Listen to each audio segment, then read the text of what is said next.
Olá, meus amigos e irmãos, um bom dia para todo mundo. Já se aproximando aí já do meio-dia, né?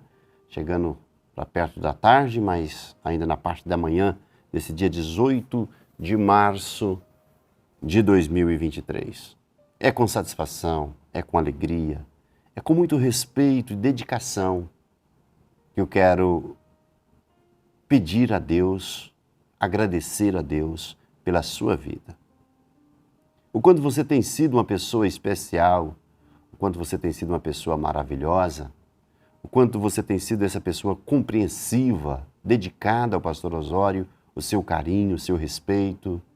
Que Deus em Cristo te abençoe, que Deus em Cristo te fortaleça, que a mão do Onipotente, Deus, possa estar sobre a sua casa, sobre a sua família, sobre os seus filhos, sobre os seus negócios, sobre a sua empresa.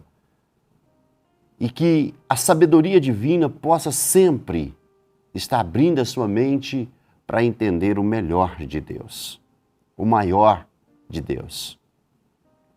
Eu louvo a Deus inteiramente, de coração, pela sua vida e pela sua alma.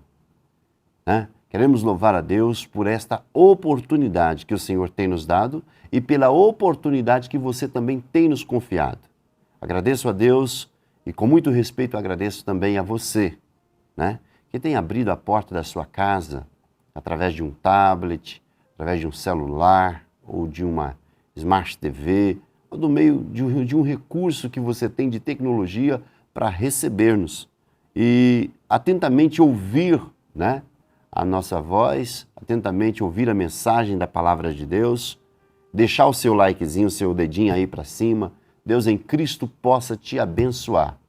Que o nome do Senhor seja sempre, eternamente sempre, glorificado na sua vida e que toda honra e toda glória também seja dada a Deus.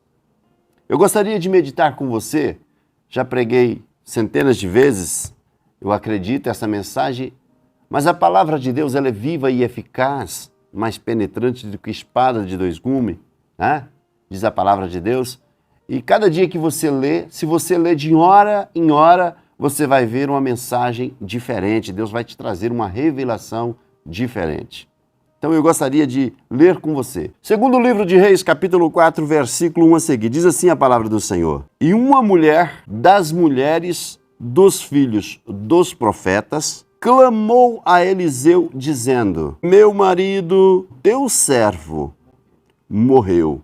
E tu sabes que o teu servo temia ao Senhor. E veio um credor a levar-me os meus 2 filhos para ser servo. E Eliseu lhes disse: que hei de te fazer? Declara a mim o que tendes em casa. E ela disse: a tua serva não tem nada em casa, senão uma botija de azeite. Meus amados, preste bem atenção que o texto que começamos a ler, ele com a sua certeza, e com a sua gratidão, espaço de palavra, ele traz nos entender que esse rapaz que faleceu era servo ou fazia parte da escola de profetas ou de profeta de Eliseu. E servia a Eliseu, ou seja, ele trabalhava junto com Eliseu. E ele veio a falecer. E ele tinha 2 filhos. 2 filhos. Eu gostaria que você me emprestasse um pouquinho do seu raciocínio, rapidamente, a palavra filhos. 2 filhos. E o interessante é que essa mulher procurou Eliseu não por causa dela, não para clamar a ressurreição do profeta que havia falecido, do servo de Eliseu que havia falecido. Também não. Ela veio clamar pelos seus 2 filhos. E se não fosse os filhos, talvez ela não tinha clamado. Talvez não havia acontecido milagres. Talvez não tinha tido uma reação contra uma reação. Uma ação contra uma reação.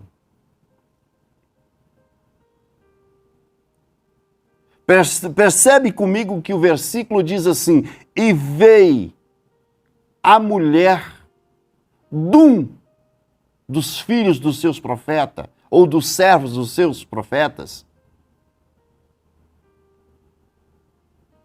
E ela chega e diz para Eliseu assim: Eliseu, tu sabes que ele servia ao Senhor com integridade. Olha só a responsabilidade que ela joga sobre os ombros do profeta, sobre a vida do profeta Eliseu.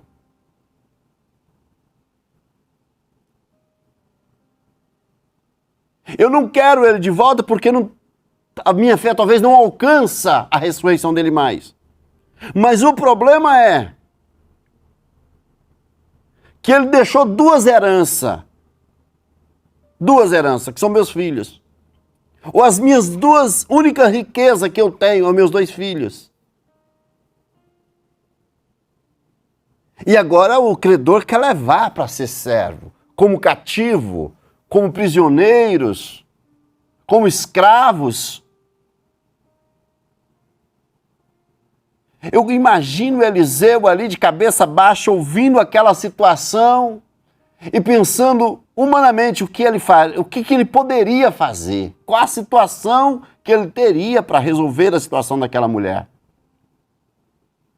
Eu imagino que Eliseu agora reflete, pensa, sabe, sobre a vida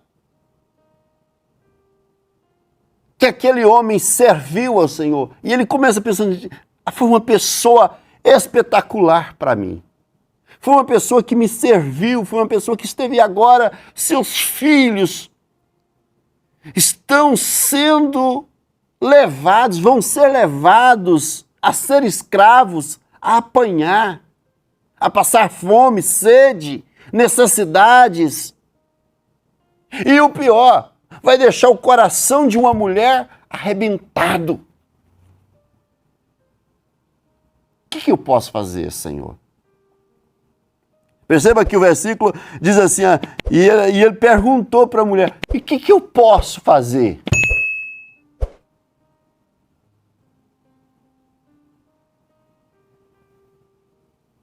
Mas rapidamente ele pergunta: tem alguma coisa? Ele não deixou algum depósito num banco? Ele não deixou, né? O que eu hei de fazer por você? Será?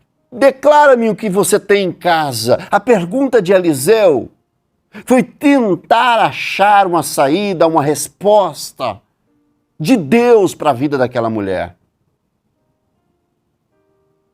Na pergunta dele: o que declara que você tem em casa? Você não tem alguma coisa que a gente possa vender ou fazer?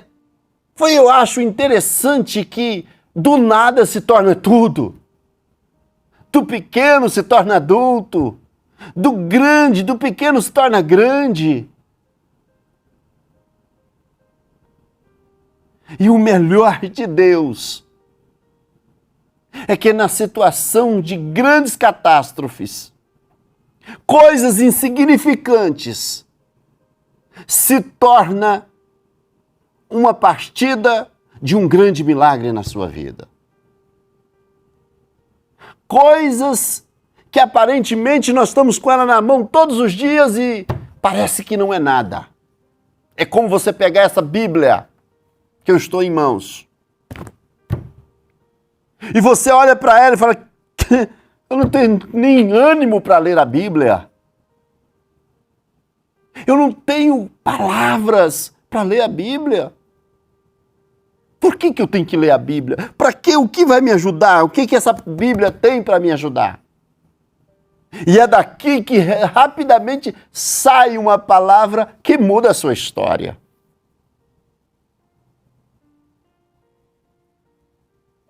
Muitas vezes você está com uma mulher, em primeiro momento, eu não tenho nada.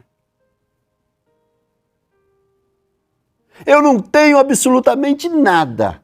Quem sabe nesse momento você está sentado no seu sofá, ou ao redor da sua mesa, ou dentro do seu carro, ou na empresa, onde quer que você estiver neste momento, você olha para si próprio e diz, realmente eu não tenho nada, a não ser meu nome no Serasa, no SPC, a não ser o meu aluguel atrasado, a não ser a minha esposa que me abandonou, ou o esposo que me abandonou, eu não sei, os meus filhos estão totalmente, despido de toda riqueza, de toda situação. Você não olha para um lado e para o outro e os seus olhos só enchem de água para chorar. Você não tem outra palavra a dizer. Você não tem outra situação a fazer. Mas eu gostaria que você, nesta manhã de sábado, pudesse um minutinho só, 1/1000 de segundo agora, encurvar-se a sua mente, se é que eu posso usar essa expressão, declinar a sua mente para dentro de si próprio e faz um autoexame de si mesmo e pergunta a você mesmo o que eu tenho que pode ser um ponto de partida na minha vida. Qual é a necessidade que eu preciso hoje? Qual é a resposta que eu preciso agora? Para onde eu vou e o que eu vou fazer? Ei, não tenho nada. Eu não tenho mais resiliência e nem força. Eu não tenho mais pensamento e nem audição para ouvir alguém. Mas escuta você mesmo. Só para te reforçar um pouquinho de quem é você. Eu gostaria de andar algumas páginas da Bíblia Sagrada e ir até o Novo Testamento. E ao chegar ao Novo Testamento, quando Jesus estava para ser crucificado, ele foi levado diante de um rei chamado Rei Herodes. E o rei perguntou para ele, tu és o rei dos judeus? Ele responde para o rei, tu dissestes. Tu está afirmando que você é o rei dos judeus? Ele diz, eu sou o rei dos reis, e o meu reino não é deste mundo. Se você for para o mais final da Bíblia, no livro do Apocalipse, capítulo 1, e o versículo de número 11 a seguir, quando João estava na ilha de Pátimo, ele viu o Filho do Homem, Jesus, já em glória, e na sua coxa direita estava escrito Rei dos Reis. Aí você volta cá novamente em Mateus, capítulo 6, o versículo de número 33. Ele diz da seguinte expressão, buscai primeiro o reino de Deus, e as outras coisas vos serão acrescentadas. Mas antes das outras coisas serem acrescentadas e buscar o reino de Deus, tem uma frase que nós pulamos ela constantemente. A sua justiça. Qual é a nossa fidelidade no reino de Deus? O que eu tenho agora para apresentar diante de Deus e dizer, Senhor, olhe para mim. Jesus tem misericórdia de mim. Eu nasci e tenho aprendido a governar e a ser rei. E é aqui na terra, porque no céu não existe dois reinos. No céu é só um reino e ele será rei eternamente. Lá você será príncipe. Aqui na terra você é rei. E eu gostaria que você, nesta manhã de sábado, pudesse usar o que está dentro de você, essa autoridade. Que autoridade, pastor? A sua fé. Seja ela grandona, seja ela pequena, ou seja ela bem menor das menores. Mas use ela agora. E diga para Deus, eu ainda tenho um restinho.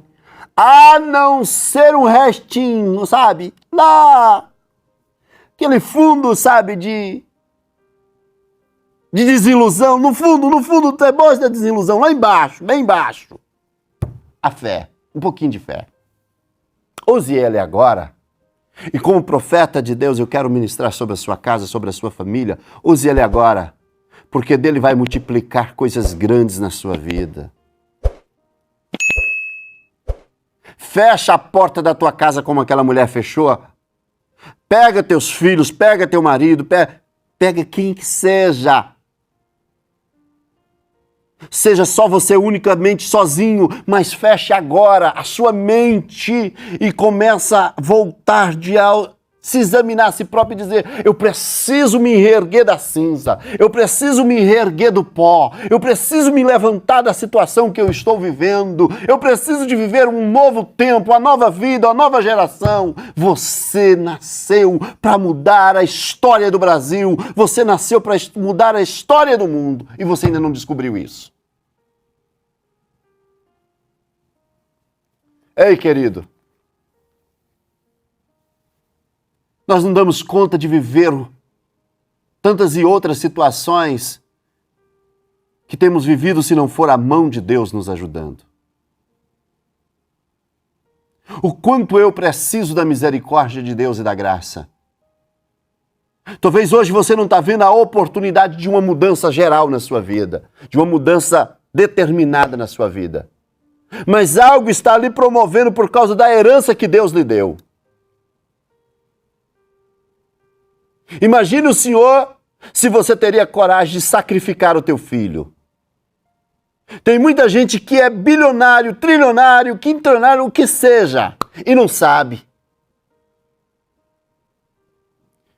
Pensa no valor que tem o seu filho. E quando você pensar sobre os valores que tem o teu filho, pensa no Filho de Deus, Jesus Cristo. Pensa sobre o amor de Deus por você. Que deu seu único filho, ele só tinha um, ele mandou para a terra. E se tornou carne e sangue como nós, sabe? E não fez mal a ninguém. Pelo contrário, fez bem a todo mundo, a toda a terra. E foi levantado no alto de um monte chamado Gólgota, ou Monte da Caveira, de braços abertos, crucificado, de uma forma totalmente carrasca e cruel, por mim e por você. E por que não termos fé nele hoje? Por que não crermos nele hoje? Por que não voltarmos a nossa mente para ele hoje? Deus pode mudar toda a história, é só você crer. Deus pode mudar toda a história, é só você crer. Deus que em Cristo te abençoe, te dê um sábado abençoado, um sábado abençoador, um sábado extremamente glorioso para você e toda a sua família.